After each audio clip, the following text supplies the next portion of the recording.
Hi, this is Barry here, and you are very welcome to today's podcast episode. Now, today's podcast episode, I want to talk about making money from your passion business, because I'm sure that's what you want to do. You want to make money from your passion. You want to build a business around something that you love. Now, there's many ways to do it, and I will cover that in another episode. But I want to talk about some of the basics of making money online, some of the practical stuff and some of the mental stuff that it takes to make money online. Now, you're going to find that a lot of people who are coming to the internet right now are coming for two reasons. They either want to be entertained or they want to be educated. And when it comes to your passion business, that's how you're going to make money. Either entertaining people or educating people.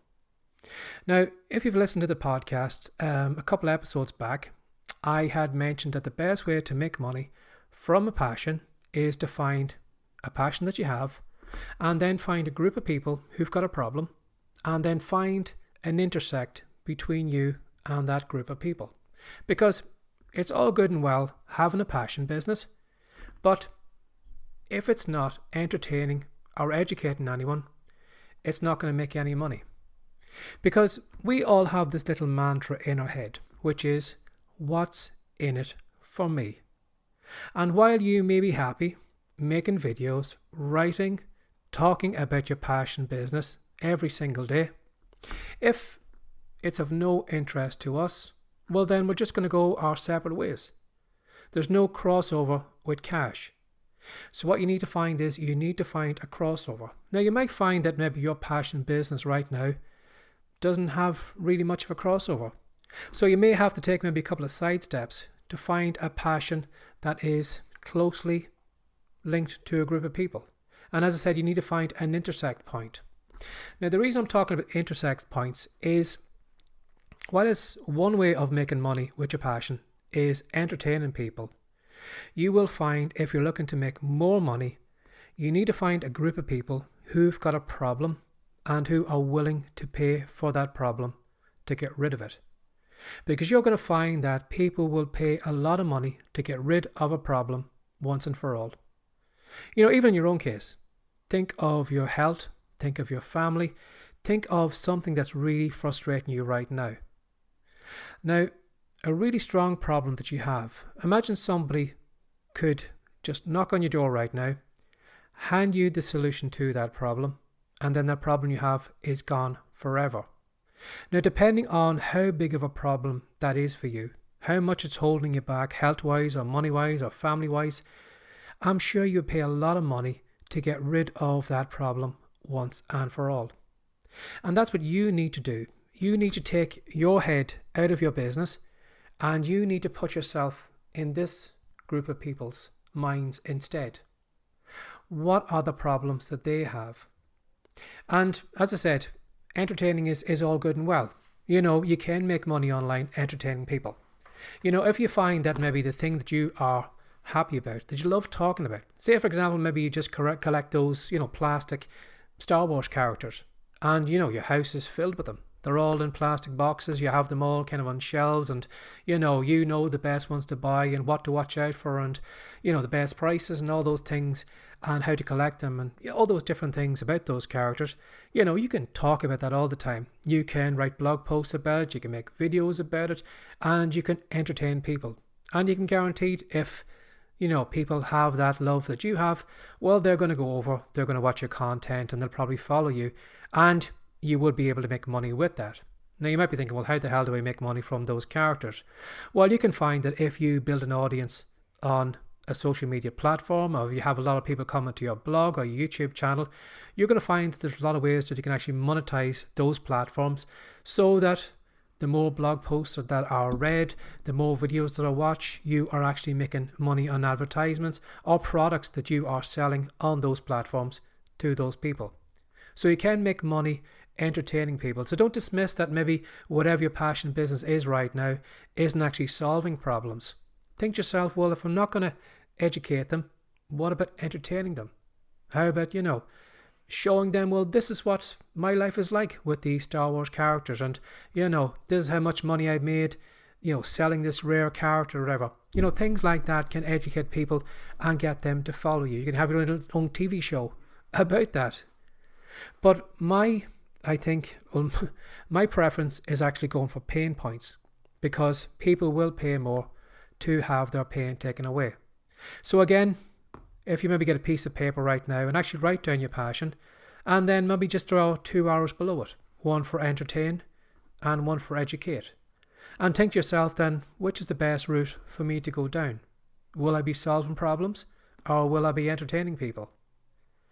Now, I'm just going to push aside the entertaining for a minute and go back to the education. Now, if you're not sure if there is people who have pain points about your passion, what you can simply do is you can simply just ask yourself a few questions. And just ask yourself, does my passion help anybody out? Is anyone right now coming to the internet, typing something into Google or something into YouTube about my passion because they're looking for an answer to the question? Now, what I recommend is just maybe writing a couple of rough ones down, just things to come off the top of your head, and then go over to YouTube, go over to Google, and just put that search term in, that question, and see what comes up. And you will find that probably there are blog posts written to answer that question. There may be Kindle books on the Amazon store. There may be YouTube videos, TikTok videos. There may be digital products about that question that someone's asking. Now, another thing I'd tell you as well too, when it comes to mindset, is this was something that I had to knock into my head, was that just because other people are answering that question online doesn't mean that you can't do the same as well too. When I used to maybe try to work out or find a problem that I could solve, I used to find, there's blog posts written about it, people have put YouTube videos on it, people have created digital products, and if everyone else has done it already, well then, how the hell do I think I can show up and then actually create a product and try and sell it when it's already been done before?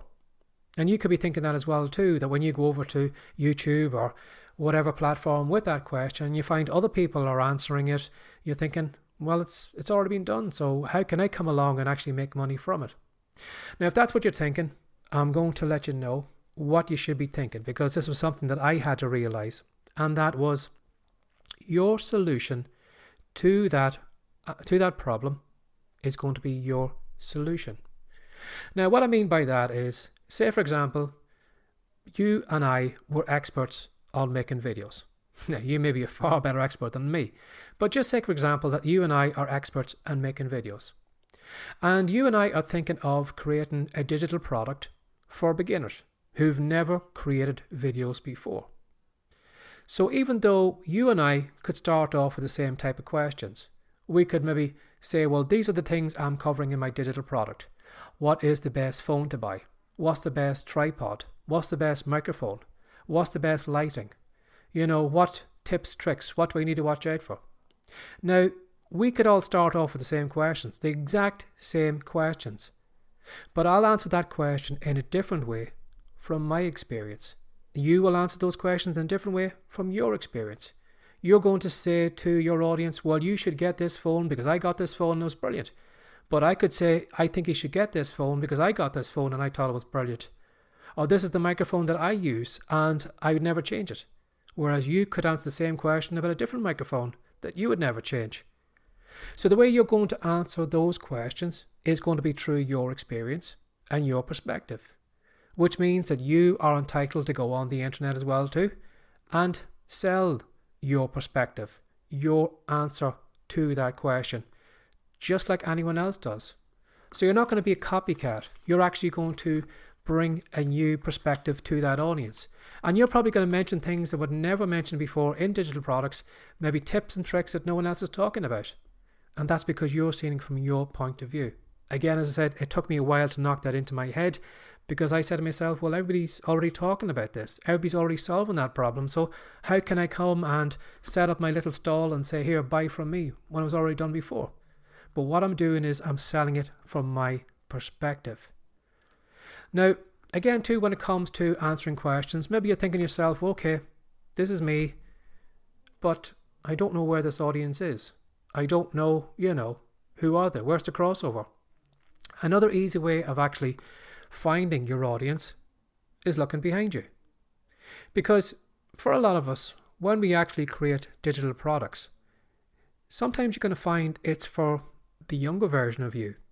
It's the version of you from 6 months ago, a year ago, 2 years ago, who was new to this, who hadn't got a clue. Right now, again, going back to these videos, you could be an expert on videos. But say maybe 2 or 3 years ago, your very first day online, you're thinking to yourself, well, what do I do? Do I do it on a phone? Do I buy a camera? Can I do this? And what microphone and tripods and what software? And, your head was spinning with all the different questions you had.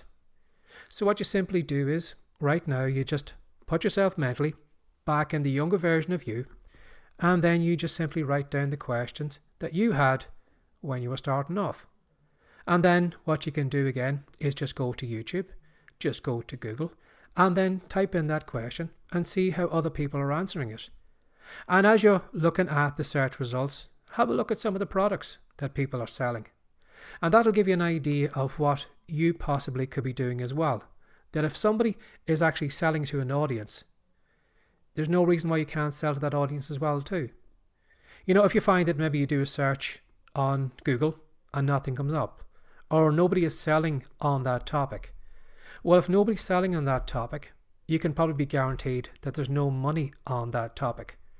So right away, you can mark that off your list and not go down that route because there's no money in it. So it's an easy way of doing research before you actually create anything, because you're actually walking on a path that's already walked on. Sometimes you think, well, I'll go over here because I've got this great idea. Nobody's answering that question. And then when you sit down to make the videos, write the ebooks, create all the digital products, you find when you're over here, you're on your own because no one was asking that question. No one cared about that topic. So you need to backtrack again and you need to go and find out what people actually want. So I don't want you wasting your time, creating content or videos or actually creating digital products on topics that no one have any interest in. Go where the money is. If you want the money, you have to go where the money is. And as I said, even though you do find other people are doing it and possibly even doing it better than you, it doesn't mean you can't do it. And again, too, if you find sometimes that when you're going into a particular topic, there are experts there, people who, seem to know it all. You can guarantee that some people right now who are coming on as beginners will probably not follow an expert, because that expert is probably talking about topics that they haven't even thought about yet. Whereas you coming along at a lower level would actually be more in tune with them because you are just a wee bit ahead of them. And sometimes you'll find that sometimes we just kind of get awestruck when it comes to experts because they seem so far ahead of us. Whereas you and I, who are maybe just a couple of steps from that person, are more relatable because we've got more in common, because we're just a few levels apart from each other. So remember that as well too, that even though you are starting off, sometimes it is to your advantage being just new in the game and being close to the beginners rather than being way up here advanced with the experts. And again too, when it comes to maybe testing out money making ideas, again, I don't want you just to, create something right away and then waste your time or go after topics that have no money in it. What you need to do is start really, really small. What I would do is I would take some of the questions that you have, and what I would do is I would just simply throw pieces of content out on the internet and see how people react to it. If you want to, you can write a blog, and you can write maybe a blog post on each of those different topics, put them out, and then over a period of time you're going to find, well, some topics seem more popular than others. Again, if you want to do maybe TikTok videos, you probably might maybe find that your answers might actually come back quicker by going to maybe a popular video site like TikTok, where you're probably going to get more views than you might as a new beginner on a blog. You mightn't get as many readers in the beginning, which will probably take a longer to get the answer to the question. But you could create maybe a series of videos for TikTok and just put them up there, and then just leave them there for a couple of days and just keep an eye on the stats. See which topics flow to the top and see which topics didn't, your audience didn't pay any attention to it. And again, to pay attention to the comments, the shares, the likes. That's going to give an idea of what topics seem warmer with your audience than other ones. And then what you simply do is maybe just take a topic that seems to be doing well, that seems like is answering questions to your audience, and then maybe expand on that. Maybe that could become an ebook. Maybe that could become a digital product. Maybe that could become a module in your coaching or your training that you're thinking of doing by just simply testing out small ideas. Just drop them out there and see what your audience snaps onto. And you may find once you get in front of that audience, just simply ask that audience. Ask them this question. What is the biggest problem you have right now that's holding you back? And that one question is going to give you a lot of great ideas. And one of those could become your next digital product, your videos, or whatever it is you're looking to create. So as I said, when it comes to making money from passion, again, there's so many different ways from doing it, and I will cover it in another upcoming episode. But I just want you to get your head right when it comes to making money. That if you're going to make money from your passion business, it's going to be one of two ways, either entertaining or educating. Now, entertaining, yes, you can make money from it, but education has far more money. And the reason is you are going after pain points, and we will pay a lot of money to get rid of pain. So that may be what you need to focus on. And if you find that maybe your passion business right now doesn't seem like maybe it's going to solve any pain points, take a couple of steps sideways. Is there any other passions that you have that might have an audience that you could intersect with, where you could solve their problems? And again too, if you do find that other people are actually selling solutions, creating content, putting stuff out there to answer that question, it doesn't mean that you can't do the same, because you are going to come at that topic from your own perspective, from your own knowledge, and you're going to help those people too. So as always, hope you enjoyed this podcast episode. If you have any questions or comments, or if you'd like me to cover something in this podcast, feel free to leave a comment, and have a lovely day. Bye-bye.